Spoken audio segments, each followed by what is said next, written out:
What's up, you guys, and welcome to Conditioner Chronicles. That sounds kind of cute, right? I don't know. Moisture matters, definitely ain't down. But babes, it's time to lock in for a new series. That first series was so much fun, so here we are again, okay? And I would just kind of start with the first episode, getting right into my thoughts on a conditioner, mask, treatment, etc. But I figured it'd be good to level set on what my current conditioner stash is giving. Because yes, y'all saw the winter newbies video, I did a haul or whatever.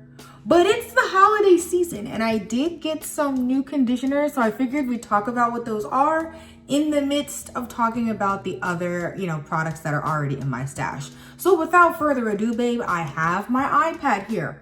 Let's get snappy. All right, so first things first, I am not going to include every single conditioner, mask, etc. in this series. It's really just gonna be the ones that are more new to me or I haven't used at all. So keep that in mind. Also, I'm gonna just roll through these in the order that I plan to use them in the series. Things could change, but this will give you guys a good idea of like what to expect for, next week's episode. So here we go. First and foremost is the African Pride Strengthening Mask. I've heard many things about this conditioner and I've actually had it in my stash for some time, but I just haven't gotten around to using it just yet. So Minx Kinks has raved about this product. I know Bree from the Third Eye Angel channel has raved about this as well. And so I'm very much so excited to get into their thoughts, see how I feel, all of the business. And so that's gonna be first up in this series. Just as a reminder, my rotation for trying like conditioners is protein, moisture, balance. Protein, moisture, balance. So protein, most of those conditioners are marketed to bond building or strengthening. The moisturizing are those that are marketed to moisture. They might have, peptides or amino acids or something low in the ingredient list, but most of the ones that I consider moisturizing don't have like many proteins. And then the balancing ones are ones that are marketed to balancing, or they have really moisturizing ingredients in the top half and then, some more strengthening ingredients in the bottom half to kind of give it the balance. That's why, I refer to it that way. So just to give you that. So that would be the first in the protein, right? Following that up, I have the Dove Amino Curl Repair Mask, and this would be on the moisture week. This is mostly moisture, but there are some building blocks of, curls and all that kind of stuff in it. So I'm very excited to try that one out. I bought all 4 of the Dove masks at the same time, but the only one that I've tried thus far is the Bond Strength mask, and I enjoyed it so much. I just used it 2 or 3 wash days, in my cycle and used it up. So I'm excited to dabble into the other Dove products, but we move. So after that is the Dove Hyaluronic and Moisture Mask. And this is actually going to be more of a balance week. So I'm going to be hoping that I can get that nice silky feeling moisturized, but also feels like it's got a little structure. We'll definitely see. Mind you, these categories that I'm kind of rolling with, protein, moisture, balance, I put all of these ingredients into ChatGPT, and ChatGPT kind of did the categorizing for me. So if my hair winds up feeling a little harder than I want one week, or it feels a little mushy one week, then I'll kind of switch it up as I see fit. But these are just sort of AI suggestions for right now. Now, the next week would be Dove Intensive Repair, and we're back to the protein. And I've heard a lot about this in mostly people's comments saying that this one's even better than the Bond Strength one. It goes even more, deep into the strands, penetrates the strands even more. And so I felt that this was best fitting for a protein wash day. And this is going to be making it a 3-peat for Dove 3 weeks in a row. So I'm excited to see how I feel about, using Dove masks, and furthermore, using masks with silicone 3 weeks in a row. Also, a little bit of a reminder, I will be using the same leave-in and same styler or cream for as many of these wash days as I can until my cream runs out. So throughout all of this sort of Conditioner Chronicles series, I plan to use the Pattern Moisture Milk as my leave-in conditioner and follow up with the African Pride Curl Smoothie as my cream. I think that they've done really well for me in the times that I've used them thus far. So let's just start the year off on a good foot and use those for a chunky twist out. So I just wanted to put that little side note in there. So anyway, moving on to the next conditioner in my stash. This is a newbie, okay? And this is the Maui Moisture Shea Butter Mask. I got this in Ross when I stumbled upon those 2 Rosemary OK shampoos.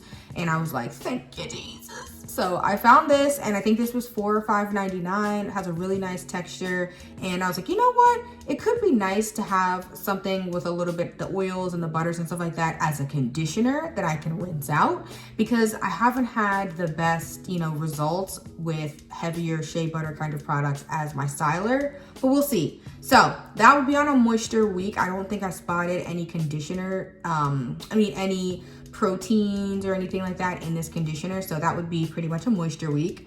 Moving on, this is another newbie. This is the Kristen-esque restructive moisture or reconstructive moisture mask. Sorry, I'm reading it, and I also have it in my hand because I just got it today. So this says strength. Sorry guys. I'm tweaking. This says strand strengthening reconstructive moisture mask. I got it for $9.99 at my local Marshalls. Also, another little side note here. Guys, I told you I returned 7 Fenty Beauty Deep Conditioners to Marshalls. I think I had a gift card for like $130. So I have not spent my new money in Marshalls in months. I just have that gift card, and then I think there's 1 or 2 other things that I returned separately. So I have a lot of Marshalls books, all right?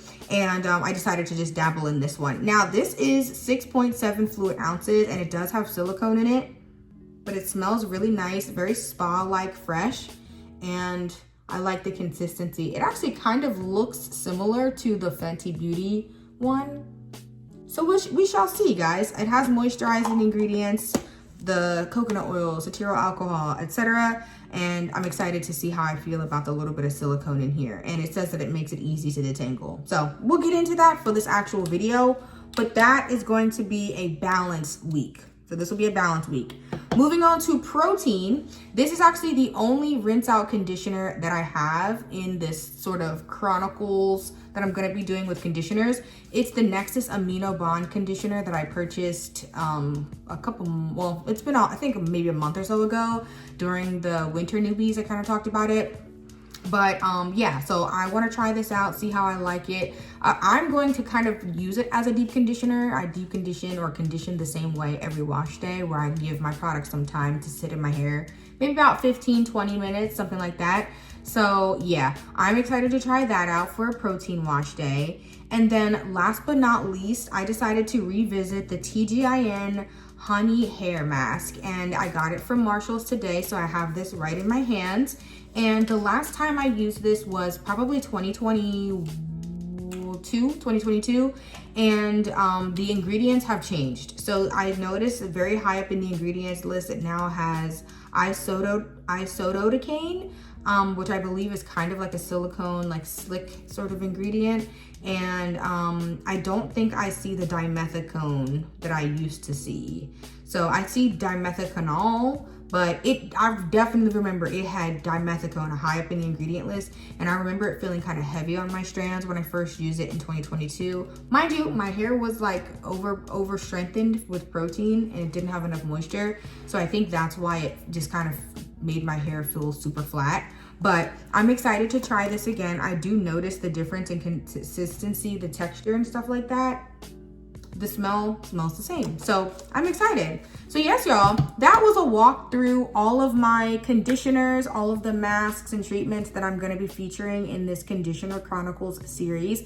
I am so excited to just stick to the same style, stick to the same products, and change or have variables in the shower.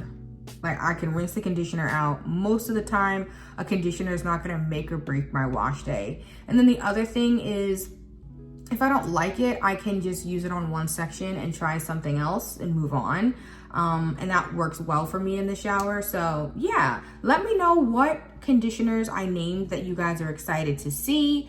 Or, you know, if you want to hear about something, definitely let me know. By the time you guys see this video, I'm probably already gonna have a couple videos in the, you know, series recorded, but I can absolutely mix around the order that I post them depending on what you guys want to see. So let me know down below, and thank you guys for watching. I know I've been kind of chatty in some of my videos. I don't know, am I feeling more comfortable? Am I feeling more seen? Thank you guys for watching. Hopefully you've been enjoying the content. I've been enjoying making the content and chatting with you all in the comments. So lock in, clock in for Conditioner Chronicles. I'll see you guys next week to talk about the African Pride Strengthening Mask. I'm very excited for my next wash day.